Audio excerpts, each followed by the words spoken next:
Olá pessoal, sejam bem-vindos à nossa continuação do curso de equações diferenciais.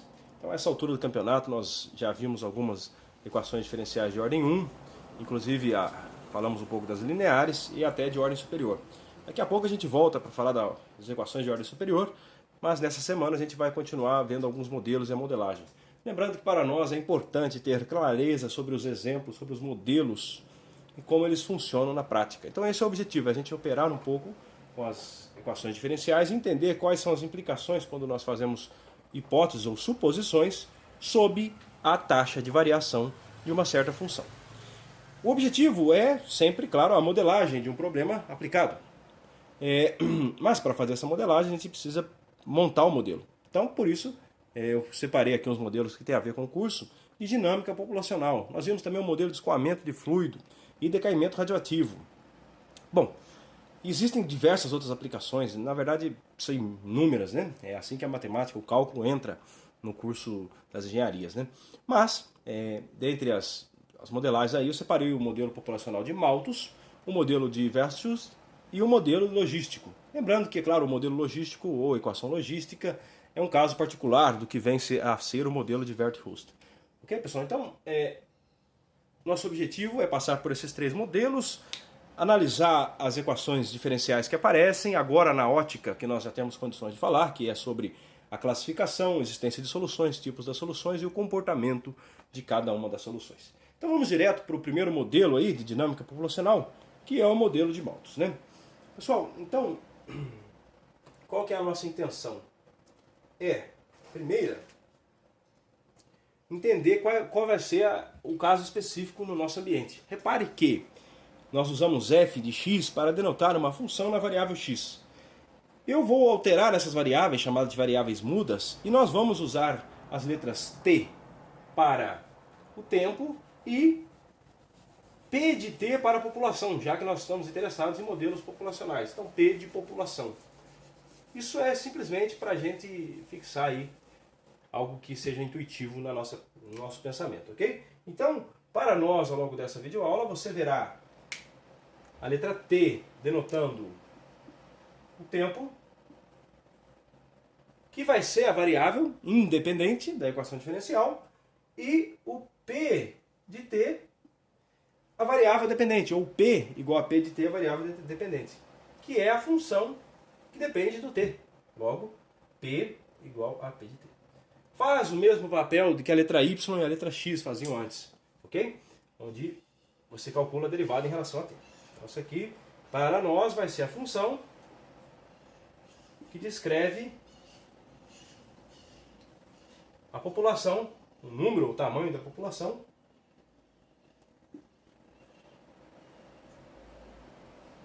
no instante T.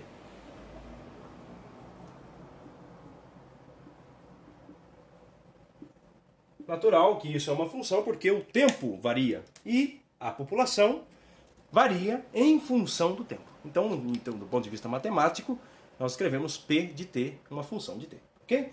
Então, qual que é o modelo padrão usual para a população em cada instante? Bom, como nós havíamos proposto no curso de equações diferenciais, a gente tem que entender que a derivada ela é a função que descreve a taxa de variação de uma outra função. Ok? Então, isso é o modelo padrão de quando você faz uma modelagem no sentido populacional. Então, a taxa de variação da população é o dp dt. Até aqui é fácil. A pergunta que vem em seguida é: o que eu escrevo aqui na frente? Ou seja, como a taxa de variação de uma função é modelada? Aí, pessoal, depende do experimento. Aí é papel do pesquisador, na sua devida área, no caso a modelagem, por exemplo, de populacional, entender quais vão ser os parâmetros que influenciam na variação da população. E a partir da taxa de variação a gente resolve a equação diferencial. Aí entra a nossa responsabilidade como matemática. Ok? Então, um modelo clássico e natural para descrever uma taxa de variação de uma população é você escrever aqui do que ela depende. Bom, ela deve aumentar quanto mais gente nasce, certo? Se nasce muita gente muito rápido, ela aumenta. Então, nós vamos escrever aqui, ela depende dos nascimentos. Ora, mas se só nascesse teríamos uma população infinita quando o tempo cresce. Isso não é verdade? Então tem que ter alguma coisa que controla o quanto isso aumenta, a taxa de variação. Então a gente subtrai o número de mortes. Bom, nós vamos ficar contentes com esse modelo aqui. Vamos parar por aí. Porém, é claro que poderíamos perguntar também sobre as migrações. Pode ser positiva ou negativa. Então, nascimentos, mortes e uma outra função, que são as migrações. É claro que as migrações podem ser no sentido de aumentar ou diminuir a população. Tá, isso vale, pessoal, para uma população, uma estimativa populacional, mas também na humanidade mesmo, ou uma população de animais, uma população de bactérias, fungos, micro-organismos e assim por diante, tá? Então, os modelos que nós vamos ver são restritos aí, mas aí você pode extrapolar isso para uma população, por exemplo, de algas num certo lago e assim por diante. Bom, revisando, nascimentos e mortes vão ser o que nós vamos usar e as migrações não vão aparecer nos exemplos ao longo dessa aula, embora seja também plausível de se tratar disso. Ok? Então o modelo mais clássico e antigo vem do matemático, e nessa época aí era matemático, filósofo e tudo mais, né? O Malthus, tá? Então Malthus estava interessado no comportamento populacional da humanidade. Ele achava que havia o problema da crise humanitária porque se nasce muita gente, há um consumo excessivo de alimentos e tudo mais, e a pergunta não pode nascer gente indefinidamente. Uma hora esse sistema vai equilibrar, certo? Então o modelo de Malthus é um modelo simples, que ainda não levava em consideração todas essas variáveis. Então, o primeiro modelo aí, antigo, clássico.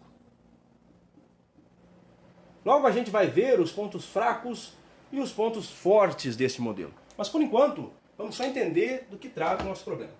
Ora, no modelo de Malthus a gente não vai impor que haja migrações, ok? Então, o que a gente faz em geral?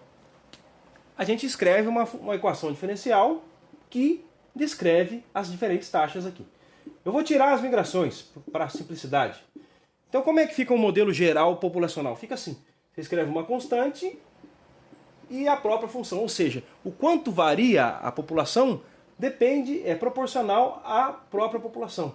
Ou seja, a taxa de nascimentos é uma constante vezes a própria população. Então se tem muita gente, nasce mais gente ainda.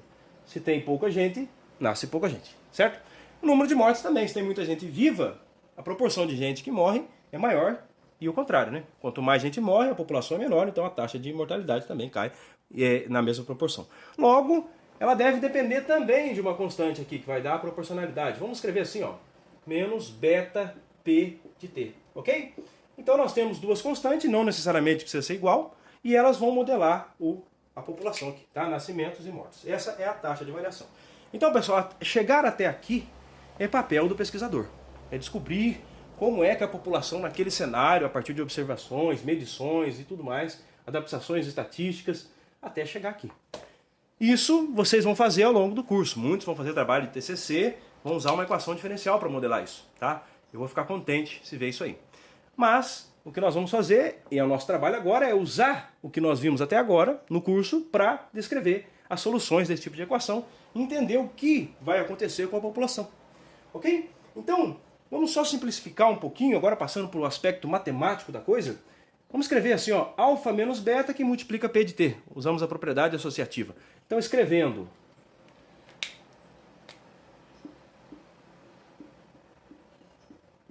lambda igual a alfa menos beta, só por simplicidade, para olhar no ponto de vista matemático, nós vamos escrever dp de t dt igual a, escreve aqui em evidência, fica lambda que multiplica P de T. Ora, agora a gente fica mais à vontade. Por quê, pessoal? Porque como alfa e beta eram constantes, lambda é constante. E o legal disso aí é que isso aí é uma equação diferencial ordinária, porque é derivada simples, de ordem 1, ok? Linear, fica de exercício você perceber que ela é linear, com coeficientes constantes. Então, a gente conhece muito bem esse tipo de equação diferencial e, na verdade, a gente sabe até mesmo exibir a solução dela sem muito esforço. Foi um primeiro modelo que nós vimos de equação diferencial, onde a gente chutou a solução e acertou de primeira, né? Tá, pessoal? Então é o seguinte, essa equação é separável, então você pode resolver ela usando, divide aqui por P de T, passa a integral, vai ficar a integral do ln, integral de lambda vezes dt, fica t num lado e ln de P de T no outro lado, resolve, fica uma exponencial. Mas a gente sabe chutar a solução, foi a primeira modelo de equação diferencial que a gente viu no começo do curso. Então vamos direto exibir a solução e fica de exercício você checar usando algum dos métodos, ou célula linear com fator integrante, ou separável, ou equação exata. Fica aí de exercício você checar qual dos métodos você encontra esse tipo de solução aqui, tá? Então esse tipo de equação tem uma família de solução, logo eu vou chamar de soluções da forma P de T igual a isso. Não tem segredo, né, pessoal? É uma exponencial. Tem um precinho a pagar aqui que é esse lambda, tá vendo? Que se você achar a derivada, o lambda sai da derivada e fica lambda vezes a própria função. Esse C, pessoal, é o que dá a ideia do plural aqui, são soluções. Então varia o C e você varia e obtém diferentes soluções para esse tipo de problema. Ok? Ora, é claro que quando a gente tem um modelo populacional, nós vamos ter um problema de valor inicial, certo? Então não basta apenas ter uma solução.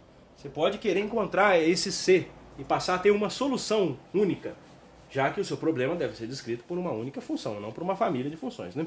Então o que a gente vai fazer, pessoal, é escrever um PVI, um problema de valor inicial. Qual é o PVI? Ora, por enquanto eu não quero fixar muito, então eu vou dizer que a população em um instante qualquer T0 dá uma constante que eu vou chamar de P0, ok? Então isso aqui é a equação que modela a taxa de variação, nós sabemos a solução, e esse P0 é a população inicial. É uma constante positiva, né? Depende do seu cenário. Claro que T0, sendo o tempo, é o tempo inicial que você quer considerar. Bom, se a gente considera esse modelo, a gente vai ter que substituir aquela constante C. Então faça lá as substituições, ou seja, pega aquela equação, escreve P de T0 igual a P0, isola o C, e você vai obter que a solução desse PVI é P de T, a solução,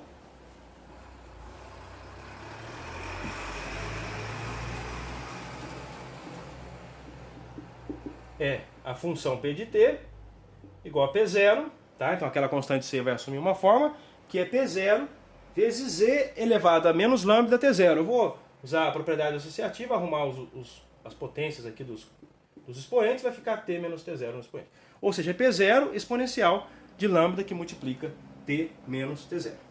É simples assim, pessoal, não tem segredo. Aqui é fácil, tá? Então, a primeiro exemplo nosso é aquele exemplo clássico, só que com a diferença que com a condição inicial aparece esse T0 aqui, que é fruto de substituir o valor de C nesse problema de valor inicial. Bom, logo a gente vai ver as deficiências desse modelo. Por quê? Isso aqui é uma exponencial e não se espera que uma população cresça exponencialmente. Em algum momento os recursos acabam. Então, para um intervalo curto de tempo, isso aí faz sentido. E é nisso que a gente vai trabalhar agora nesse exemplo aplicado disso aí. Tá? Então esse é um modelo simplista, um modelo de Malthus, e nós vimos que nós temos uma solução dada uma população inicial. A pergunta que fica é, como é que isso se comporta na prática? Se o Malthus estava preocupado com a população, que tal a gente fazer um exercício nessa direção, né? Então, o primeiro exemplo, só para a gente entender aqui o cenário, considera o seguinte. Vamos supor que a gente quisesse realmente olhar a população.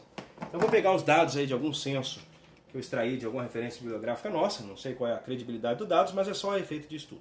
Então, pega um ano aí, fixa aí. Por exemplo, na década de 1960, a estimativa da população mundial era de 3 bilhões de pessoas, certo? O que a gente faz? Vem aqui e fixa o T0.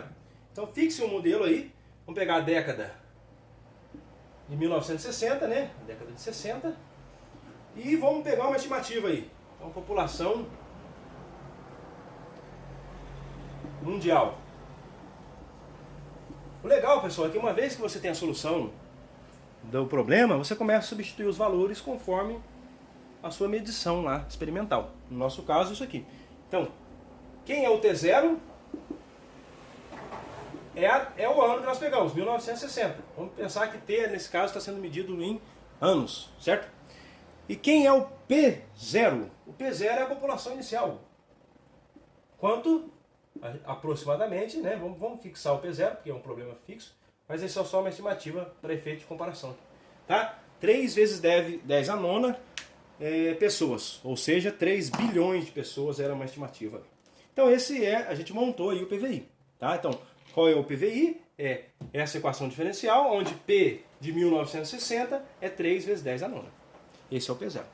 E agora, pessoal, qual que é a solução desse problema? Aí é fácil, aí não tem segredo, tá? Só usar a fórmula. Fica P de T é isso. Tem segredo, né? Substituiu, acertou. Então aqui, essa parte do curso é mamão com açúcar. Tem um preço aqui que eu preciso fixar. Tá vendo que aqui tem uma constante lambda? Tá? Então isso aqui é experimental.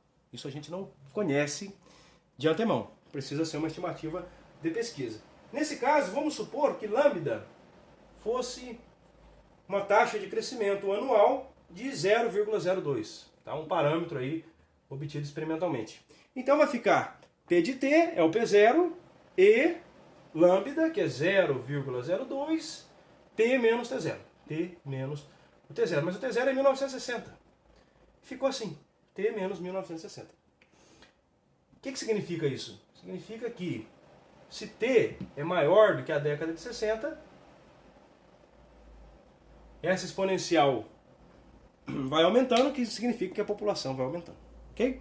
Então essa é a proposta desse tipo de solução de problema. Será que satisfaz o problema de valor inicial? Põe T0 aqui. Se eu ponho T0, fica T0, que é 1960, é menos 1960. Então fica E elevado a zero, mas E elevado a zero é 1. Então dá 3 vezes 10 a nona. Isso prova que realmente resolve esse problema de valor inicial. É claro que substituindo isso nessa equação, você tem que ser capaz de checar que realmente a equação é verificada. Tá? Isso é verdade, basta você fazer como uma atividade e a gente tem uma estimativa. A pergunta é, será que isso aí é condizente? Será que isso faz sentido? Tá? Então, por exemplo, suponha que a gente quisesse estimar, a partir desse modelo, a população em 1970. Passaram-se 10 anos. Será que esse modelo funciona bem para uma década? Funciona, tá? Então, 1970, nesse modelo, a nossa estimativa é que a população é aproximadamente, substitui aqui, fica 10 vezes 0,02, isso dá 0,2, então fica 3 vezes 10 a nona, vezes E elevado a 0,2. Bota na calculadora e você vai descobrir que dá aproximadamente 3 bilhões 665 milhões de pessoas no planeta Terra. Ok? 3 bilhões e 665 bilhões aproximadamente. Ora, essa é uma estimativa da população. Agora, se bate consenso, possivelmente. Como eu havia dito, tem uma deficiência aqui. O tempo não pode passar muito, porque isso é uma exponencial. Se você der 1000 anos, a população ficaria gigantesca. Não caberia no planeta Terra. Nem em pé, nem pilhando as pessoas caberia. Então, a gente sabe que esse modelo funciona para um intervalo curto de tempo. Então serve, tá? Tem utilidade. Logo a gente vai ver um melhoramento dele.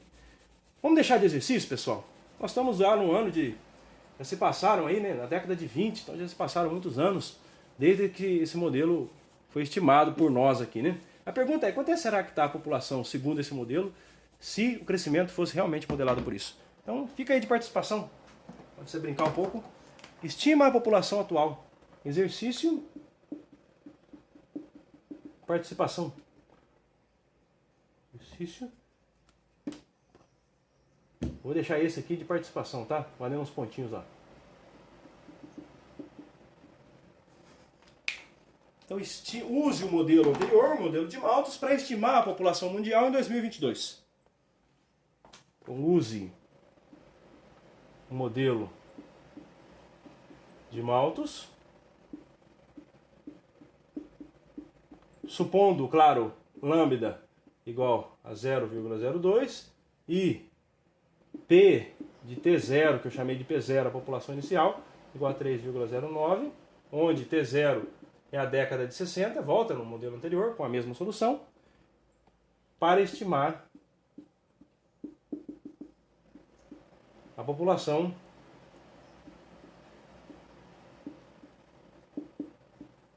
mundial em 2022. A pergunta, isso coincide com o que a gente espera que seja real? Com os últimos censos? Tá? Então, o valor obtido é próximo do valor real? Obtido é próximo, ou está próximo do censo real, né? O valor real. Será que está maior? Será que está menor?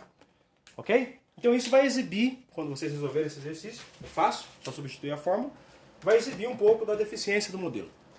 Como eu havia dito, se a gente fizer o gráfico dessa função aqui, P de t vai aparecer uma exponencial. Em pouco tempo, vamos pôr em 100 anos, fica uma população absurdamente grande. Não haveria recursos para ela continuar crescendo. A gente precisa melhorar esse modelo aí. Então a proposta é o melhoramento desse modelo, que é o próximo modelo que nós vamos falar. Logo é uma nova equação diferencial, que é o modelo de Weierstrass. Então como é que funciona, pessoal? Nós precisamos controlar melhor a população. Aquele lambda e aquele alfa e beta constantes não são o suficiente. Novamente nós vamos ter lá a modelagem dada pela taxa de variação da população, só que agora com novas constantes. Então esse é o modelo. Na verdade as constantes não estão fazendo um papel muito legal. Vamos substituir ela.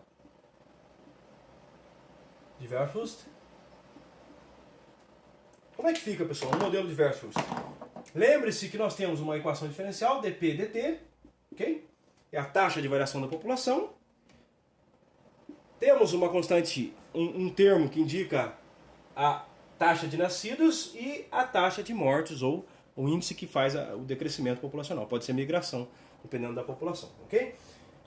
A gente poderia escrever assim, isso é RP, veja, é proporcional à população, a quantidade que nasce, porém a quantidade que decai depende do quadrado da população vezes uma constante. Eu vou escrever essa constante na forma 1 sobre K, só por questão de conveniência, tá? Então, a taxa de nascidos, isso faz aumentar, e a taxa de decrescimento para cá, ok? Para escrever na notação usual do Weierstrass, eu vou escrever dessa forma aqui.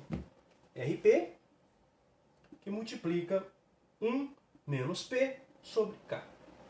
Onde K é uma constante não nula e R também é uma constante positiva. Ou seja, onde R e P e K são constantes positivas, tá? Constantes. E claro, a função P também é positiva, não temos população negativa.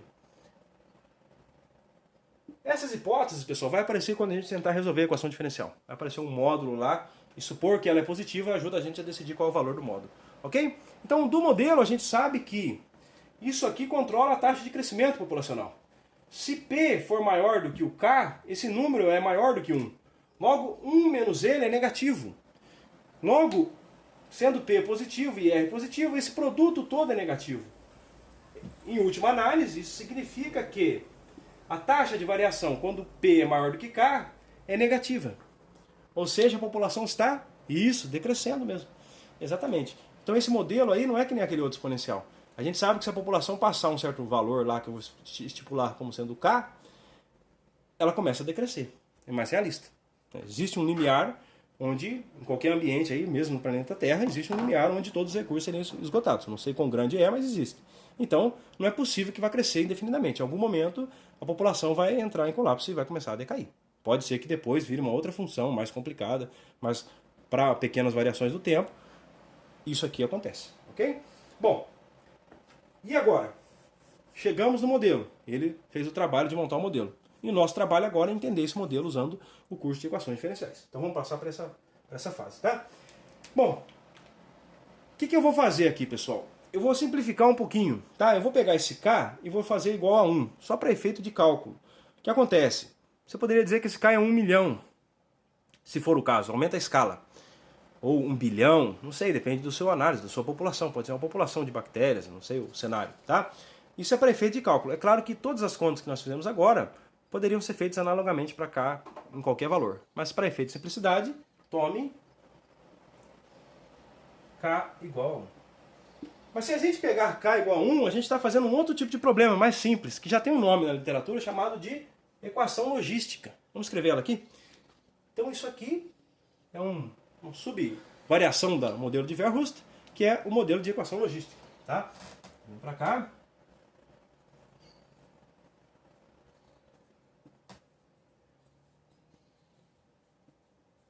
Legal, né? Então o que é a equação logística? É a mesma equação, só que a gente vai botar aqui o K igual a 1. Tá? Então fica dp dt, a taxa de variação, igual a R, uma constante positiva, P vai ser sempre positivo, e 1 menos P.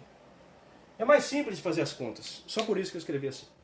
Ora, e agora, pessoal, como é que a gente resolve essa equação diferencial? Bom, ela não é linear, fica de exercício verificar, ela é ordinária, é de ordem 1, e a boa notícia é que ela é separável.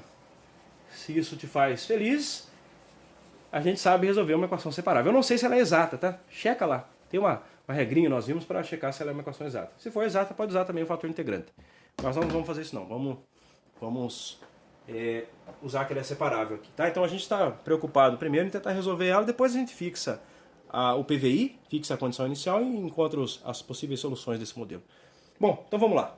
Como é que a gente vai escrever essa equação diferencial? Bom, se ela é linear, ela não é linear, mas se ela é separável, a gente tem a facilidade de usar isso. Então vamos passar tudo que tem P dividindo, vai ficar P que multiplica 1 menos P para cá, ok? E aqui eu vou escrever o dP só. Tá? Lembrando que essa é uma notação que depende do teorema fundamental do cálculo, mas a gente vai fazer esse abuso todo, não vai se preocupar demais com isso, e vai simplesmente escrever como se fosse uma fração. Ou seja, deixa o dP para lá e multiplica o dt para cá. Fica R dt.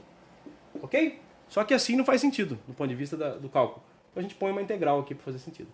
Então o que a gente fez? Dividiu tudo que tinha P, deixamos o R lá, passamos o dt para lá e usamos uma integral. Isso é uma consequência do teorema do cálculo e a gente vai fazer isso. Ok? Bom, agora, pessoal, nós temos a dificuldade de resolver essa integral aqui. Tá? Isso aqui você pode usar separação de frações, frações parciais. Tem uma técnica no livro de cálculo, só voltar lá e ver a integração por frações parciais. Eu não vou fazer tudo isso, vai ficar longo e cansativo, então vamos direto ao ponto. Vai separar em duas frações, vai ficar 1 sobre P mais uma outra fração, que tem no denominador 1 menos P. Vai aparecer dois ln, o ln de P e o ln de 1 menos P. Organiza esse ln, faz o quociente, depois passa a exponencial. No final, o que você vai obter como família de soluções disso aqui é uma função da forma P de T igual a exponencial, uma constante C, que multiplica. Tá? Então, como é família de solução, eu vou deixar essa constante C evidente aqui. Então vai ficar P de T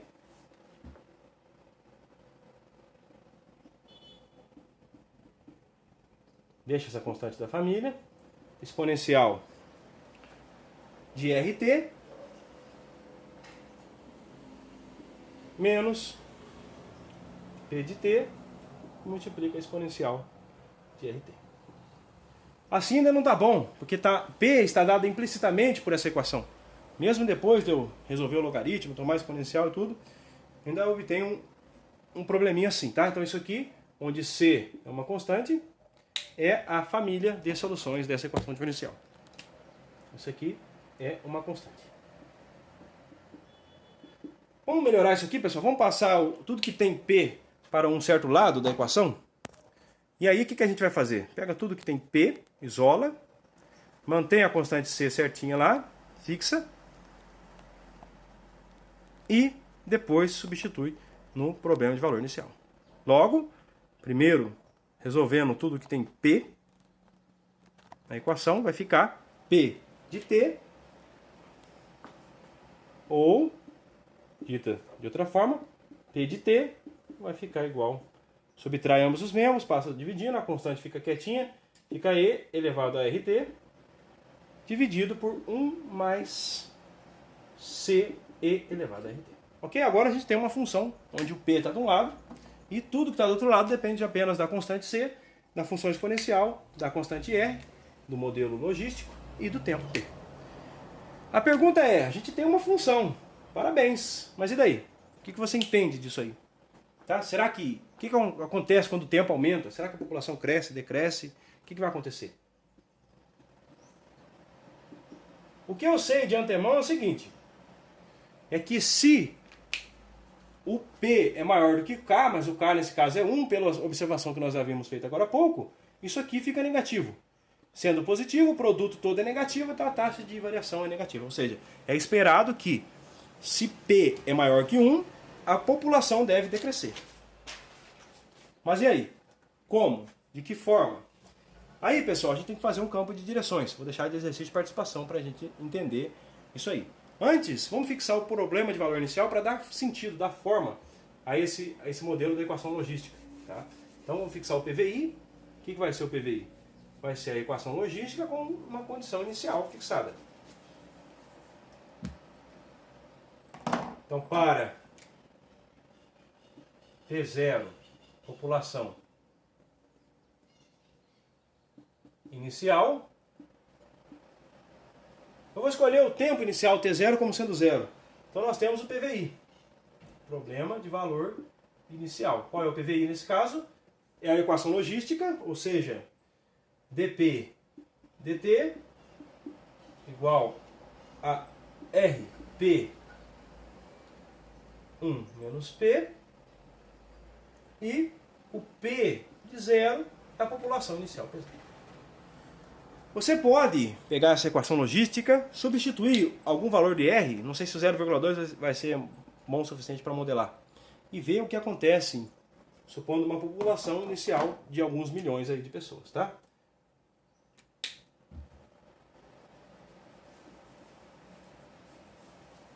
A gente vai fazer isso daqui a pouco no exemplo. O que eu quero fazer agora? Já que eu substituí P0 igual a P0 e eu sei que C dá a família de soluções, a gente sabe, por muitos exemplos que fizemos anteriormente, que esse C precisa assumir algum valor. A gente precisa descobrir qual é o valor C que vai melhor descrever as soluções que eu estou procurando, ok? Então, não pode aparecer o C na fórmula. O C agora, no PVI, ele desaparece. A gente tem que colocar só o P0, o R e acabou. E as funções, no caso a exponencial, né? Então faça o seguinte procedimento. Vem aqui e põe zero aqui. Tá? Então põe P0 igual a C, E elevado a zero, que é E, 1 mais E vezes E elevado a RT.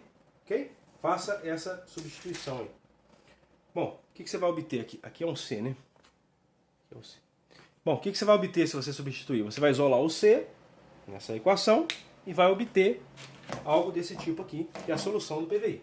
A solução do PVI vai ser com C igual a uma função que depende de P0. Logo, fica P de T, a constante desaparece, fica P0 dividido por 1 menos P0, exponencial de menos RT, mais o próprio P0. Ok, pessoal? Então é a mesma solução, porém ela ganhou, eu reorganizei os termos aqui, descobri qual era o valor de C, e ela ganhou uma expressão um pouquinho diferente. Esse sinal negativo é interessante, pessoal. Vocês vão ver daqui a pouco o que ele significa.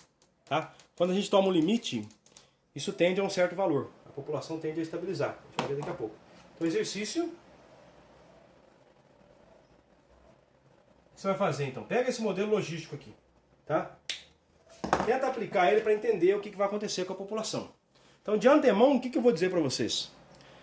Quando a gente tem um problema de valor inicial, a gente está pegando uma solução dentro do campo de direções.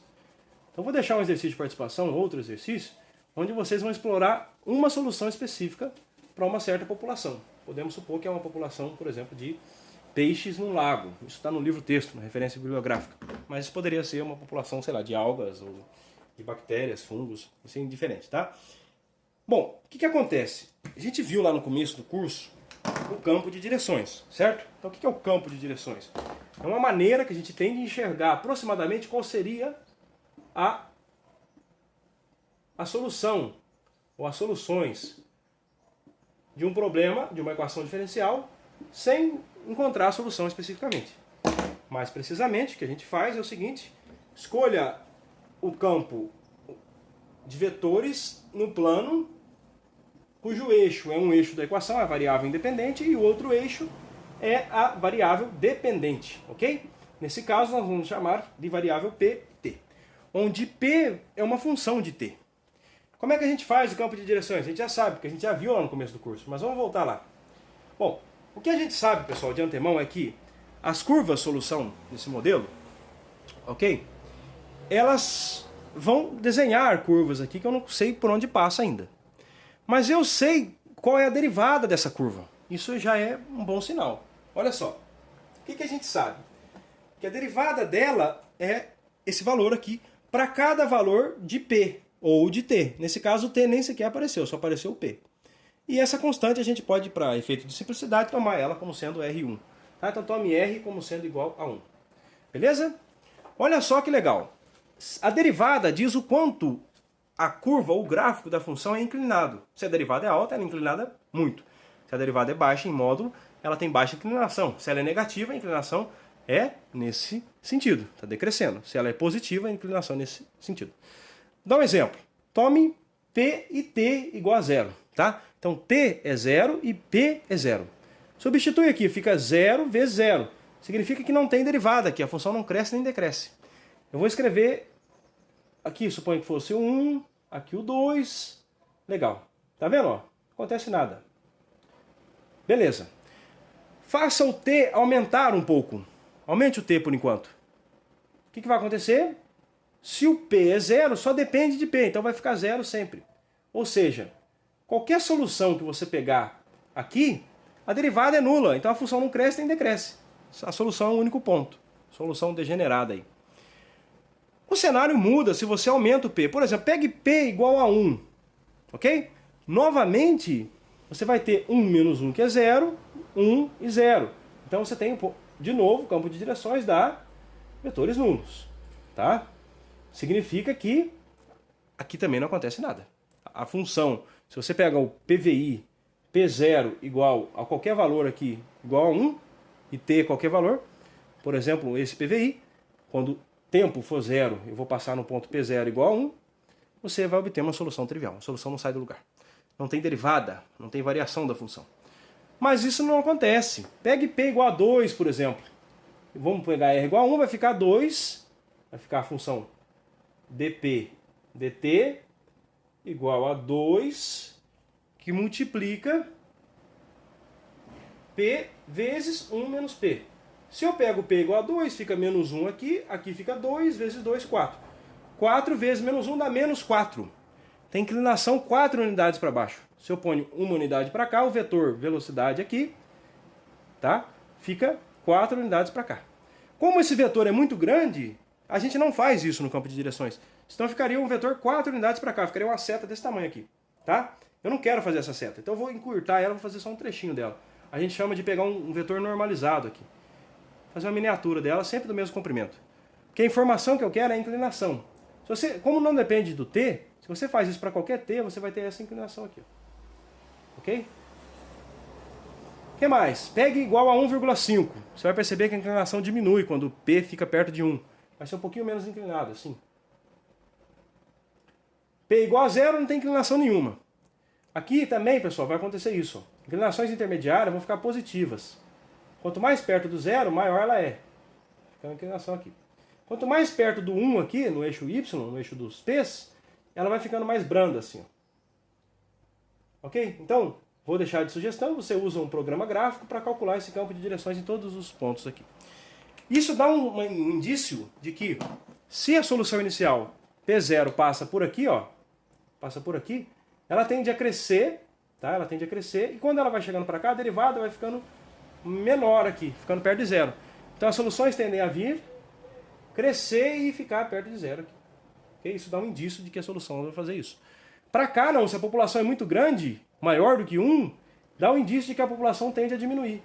Tende a ficar cada vez mais perto do número 1. Então parece que a população igual a 1, que é aquela constante K que nós fixamos, é o cenário que vai acontecer quando o tempo aumenta muito.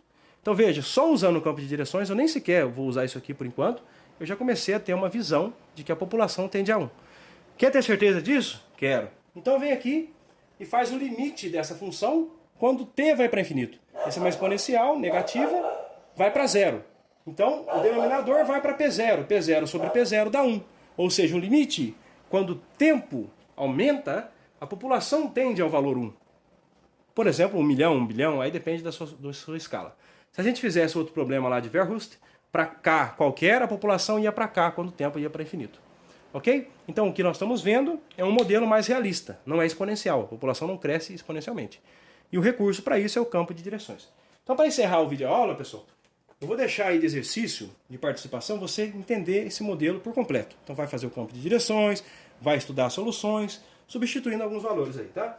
Então, exercício de participação. O que nós vamos fazer, pessoal? Pega uma população fictícia, tá? Então suponha uma população, tá? Para uma população, foi estimado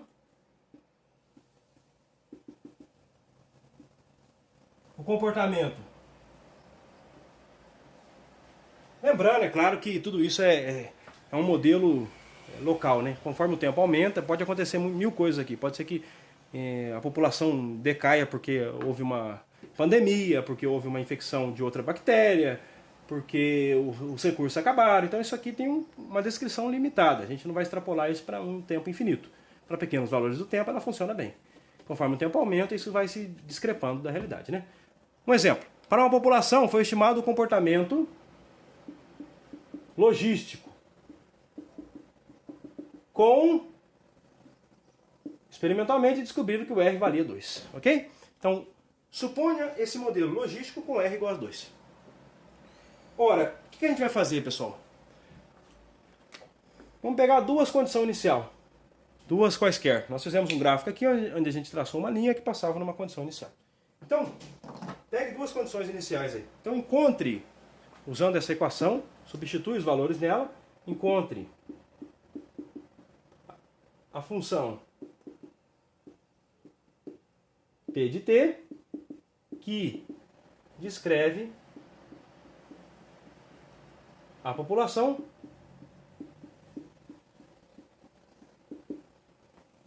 no instante T. É claro que descreve a população no sentido de que descreve o número de membros da população no instante T. Ok? E T, qual que é a escala? Vamos fixar um cenário fictício aí. T pode ser em dias, tá?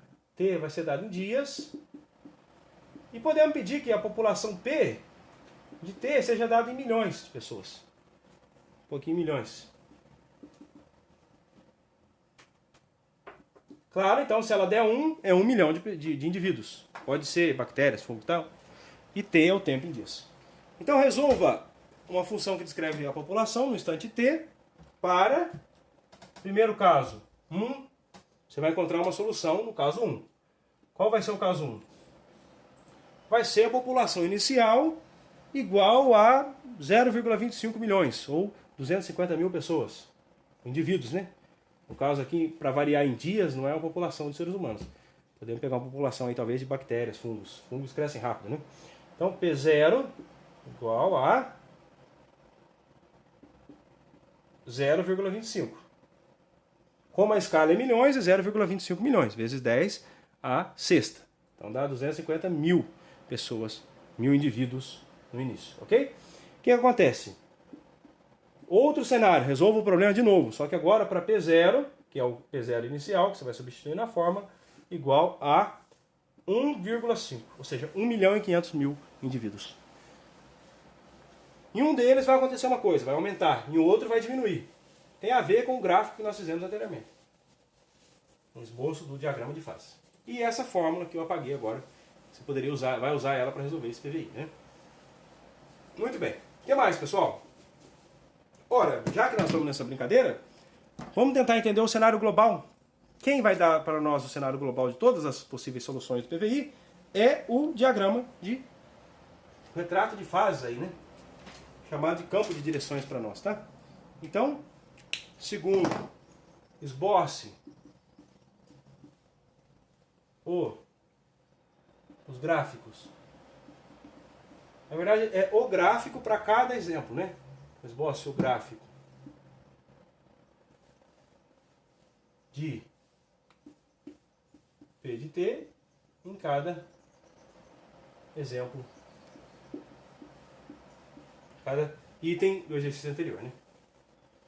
Em cada item anterior. Ou seja, esboce o gráfico da função nos itens 1 e 2 anterior aqui. E por último, faça o diagrama de fase e veja se esse gráfico coincide com as derivadas lá. Se o vetor tangente, a curva que você desenhou no gráfico, tem a ver com o campo de direções que a gente tem lá. Ok? Esse é o terceiro item. É para refazer o que eu fiz aqui no quadro, só que de um jeito mais detalhado, mais bem feito, né? Então faça o campo de direções.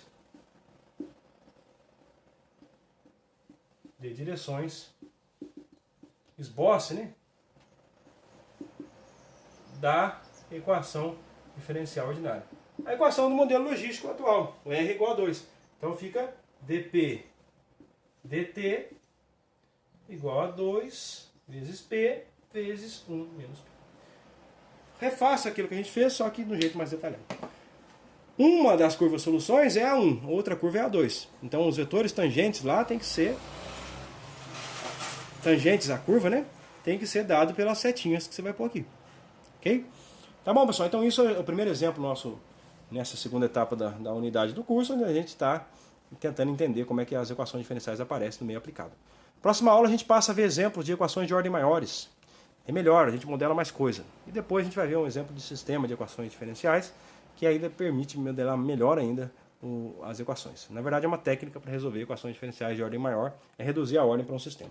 Tá? Então fica aí de exercício, a gente se vê no atendimento e na próxima videoaula.